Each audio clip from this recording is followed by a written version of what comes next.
ಗೋಪಾಳದಲ್ಲಿರುವ ಈಜುಕೊಳದಲ್ಲಿ ಆಸ್ಕಿಲ್ 3 coach ಹಾಗೂ life guard ಇಲ್ಲದೆ ಈಜುಕೊಳದ ತರಬೇತಿ ಪಡೆಯುತ್ತಿರುವ ವಿದ್ಯಾರ್ಥಿಗಳ ಪೋಷಕರು ಇಂದು ಶಾಸಕ ಚನ್ನಬಸಪ್ಪ ಅವರನ್ನ ಭೇಟಿ ಮಾಡಲು ಪ್ರತಿಭಟನಾ ಸ್ಥಳಕ್ಕೆ ಆಗಮಿಸಿದರು।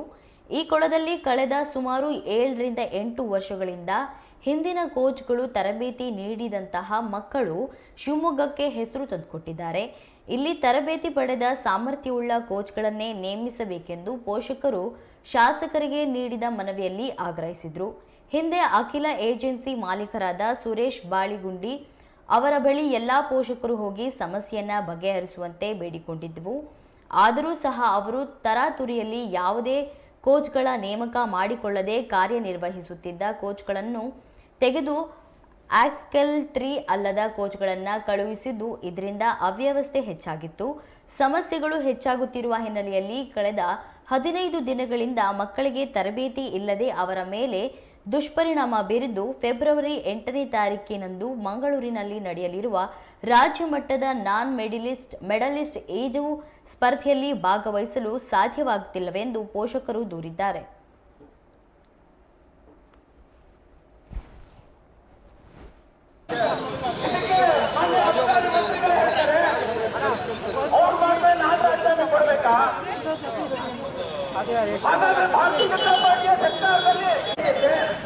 ಭ್ರಷ್ಟಾಚಾರ ನೀವು ಮಾಡಿದ್ದೀರಾ, ನೀವು ರಾಜಧಾನಿ ಕೊಡಿ ಅಂತ ಹೇಳಿದ್ರೆ ಮೊದಲ ವಾದವನ್ನ ಮಾನ್ಯ ಸಿದ್ದರಾಮಯ್ಯ ಅವರು ಮಾಡ್ತಾರೆ, ಮಾನ್ಯ ಡಿ ಕೆ ಶಿವಕುಮಾರ್ ಅವರು ಮಾಡ್ತಾರೆ।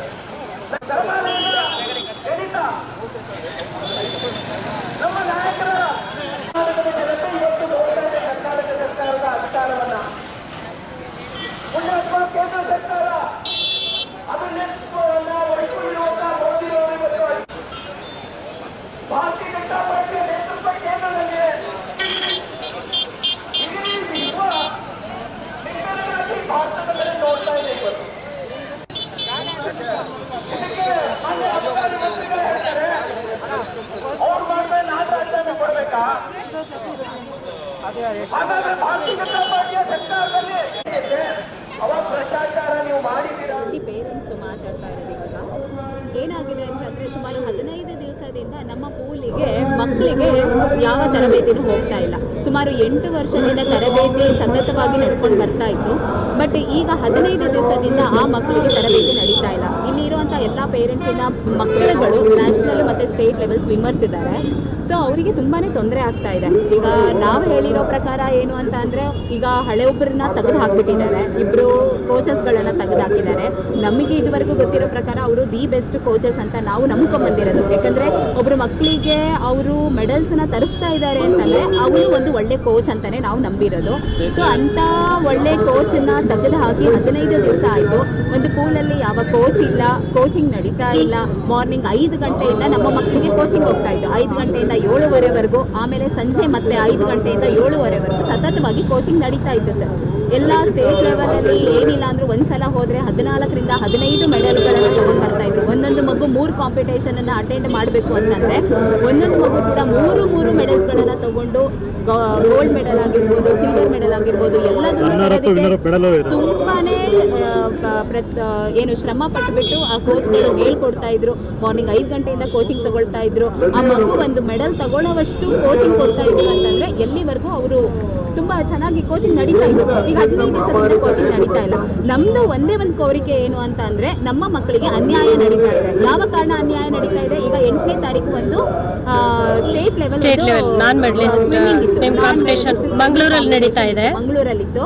ಈಗ ಅಲ್ಲಿಗೆ 38 ಜನ ಮಕ್ಕಳುಗಳು ಹೋಗ್ತಾ ಇದ್ರು, ಸೊ ಅವ್ರು ಯಾರೂ ಹೋಗ್ತಾ ಇಲ್ಲ। ಯಾಕೆ ಅಂದರೆ ಒಂದು ಕೋಚರ್ ಇಲ್ಲ, ಕೋಚಿಂಗ್ ನಡೀತಾ ಇಲ್ಲ, ಸೊ ನಮಗೆ ತುಂಬ ತೊಂದರೆ ಆಗ್ತಾ ಇದೆ ಸರ್। ಎಲ್ಲಾ ಮಕ್ಕಳು ಪೂಲ್ ಹಾಳಾಗೋಗಿದೆ, ಪೂಲಿನ ಪರಿಸ್ಥಿತಿ ಮೇಂಟೆನೆನ್ಸ್ ಇಲ್ದೇನೆ ನಾವು ಒಂದು ಕಳಕಳಿಯಿಂದ ಕೇಳ್ಕೊಳ್ತೀವಿ ಏನಂದ್ರೆ ಆ ಮೇಂಟೆನೆನ್ಸ್ ನಡೀತಾ ಇಲ್ಲ ಪೂಲಿಂದು, ಒಂದು ಪೂಲಿಂದ ಕೂಡ ಫೋಟೋ ತಗೊಳ್ಬೇಕಂತ ಕೇಳ್ಕೊಳ್ತಾ ಇದೀವಿ। ಮಕ್ಕಳುಗಳು ಎಷ್ಟು ಚೆನ್ನಾಗಿ ಒಂದು ಕೋಚಿಂಗ್ ನಡ್ಸ್ಕೊಂಡು ಹೋಗ್ತಾ ಇದ್ದಿದ್ದು ಎಲ್ಲ ಒಂದು ಸ್ಟಾಪ್ ಆಗ್ಬಿಟ್ಟಿದೆ। ನಮ್ಗೆ ಏನಿಲ್ಲ ಸರ್, ನಮ್ಗೆ ಕೋಚರ್ಸ್ಗಳು ಬೇಕು, ಲೆವೆಲ್ 3 ಕೋಚ್ಗಳು ಬೇಕು ಸರ್, ಬೇಸಿಕ್ ಕೋಚ್ಗಳಲ್ಲ, ಕಾಂಪಿಟೇಟಿವ್ ಬ್ಯಾಚ್ ಸರ್ ಕೂಡ ಆಗಲ್ಲ। ಏನಾಗುತ್ತೆ ಅಂತ ಹೇಳ್ತೀನಿ ಕೇಳಿ ಸರ್, ಒಂದು ಕೋಚರನ್ನ ಯಾವುದೋ ಒಂದು ಕೋಚರ್ನ ತಂದು ಹಾಕಿದ್ರಿ ಅಂದ್ರೆ ಆ ಕೋಚರಿಗೆ ಆ ಮಗು ಅಡ್ಜಸ್ಟ್ ಆಗೋದಕ್ಕೆ ಏನಿಲ್ಲ ಅಂದ್ರೂ ಮಿನಿಮಮ್ 3 ತಿಂಗಳಿಂದ 4 ತಿಂಗಳು ಬೇಕಾಗುತ್ತೆ।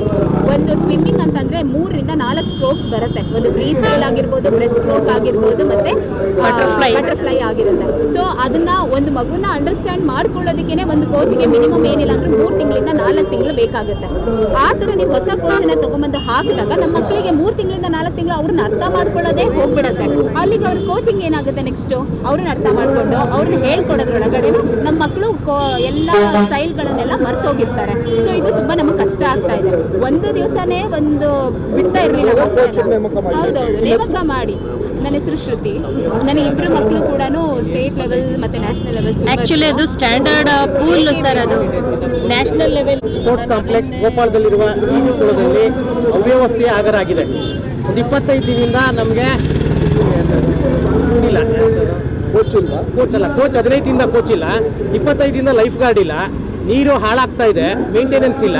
ಇದನ್ನೆಲ್ಲ ನಾವು ಮನವಿ ಡಿ ಸಿ ಅವ್ರಿಗೆ ಮನವಿ ಕೊಟ್ವಿ, ಎ ಡಿ ಅವ್ರಿಗೆ ಮನವಿ ಕೊಟ್ವಿ, ಯಾವುದೇ ರೀತಿ ಭರವಸೆ ಇಲ್ಲ.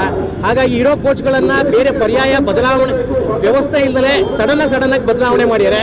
ಹಾಗೆ ಏಜೆನ್ಸಿ ಅವ್ರಿಗೂ ಬಾಳೆಗುಂಡಿ ಅವ್ರಿಗೆ ಸುರೇಶ್ ಬಾಳೆಗುಂಡಿ ರಿಕ್ವೆಸ್ಟ್ ಮಾಡಿದ್ವಿ, ನೀವು ಇದನ್ನು ಸಮಸ್ಯೆ ಬಗೆಹರಿಸಿ ಅಂತೇಳಿ. ಅವರು ಸಹ ಬಗೆಹರಿಸ್ತಲೇ ಸಡನ್ ಆಗಿ ಎಲ್ಲ ಚೇಂಜಸ್ ಮಾಡಿ ಕೋಚಸ್ಸನ್ನು ತೆಗೆದುಹಾಕಿ ಬೇರೆ ಪ್ಲೇಸಿಗೆ ಬೇರೆ ಕೋಚ್ಗಳನ್ನು ತಗೊಂಡ್ಬಂದು ಆಸ್ಪತ್ರೆ ಲೆವೆಲ್ 3 ಕೋಚ್ಗಳೇ ಇಲ್ಲ ಇಲ್ಲಿ. ಆ ಲೆವೆಲಿಗೆ ಇರೋರ್ನೆಲ್ಲ ತಗೊಂಡ್ಬಂದು ಮಕ್ಕಳ ಭವಿಷ್ಯದ ಬಗ್ಗೆ ಆಟಾಡ್ತಾ ಇದ್ದಾರೆ. ಇಲ್ಲಿ ಮಕ್ಕಳುಗಳು ಇಲ್ಲಿ ಈ ಪೂಲಿಂದ ನಮಗೆ ನ್ಯಾಷನಲ್ ಲೆವೆಲ್ಗೆ ಖೇಲೋ ಇಂಡಿಯಾಕ್ಕೆಲ್ಲ ಹೋಗ್ಯಾರೆ. ಹಿಂದಿನ ಕೋಚ್ಗಳು ಆ ಮಟ್ಟಿಗೆ ಕೆಲಸ ಮಾಡಿದ್ದಾರೆ. ಅವರನ್ನ ವಿಶ್ವಾಸಕ್ಕೆ ತಗೊಳ್ಳೋದು ಆಡಳಿತಾತ್ಮಕ ಬಿಟ್ಟಿದ್ದು. ಆದರೆ ನಮಗೆ ಬೇಕಾಗಿರೋದು ಕೋಚ್ಗಳು ಆಸ್ಪತ್ರೆ ಲೆವೆಲ್ 3 ಕೋಚ್ಗಳು ಬೇಕು ಓಕೆ. ಯಾಕೆಂದ್ರೆ ಅವರು ಮಕ್ಕಳ ಬೆಳವಣಿಗೆಗೆ ಅವ್ರ ಭವಿಷ್ಯಕ್ಕೆ ರೂಪಿಸೋದಕ್ಕೆ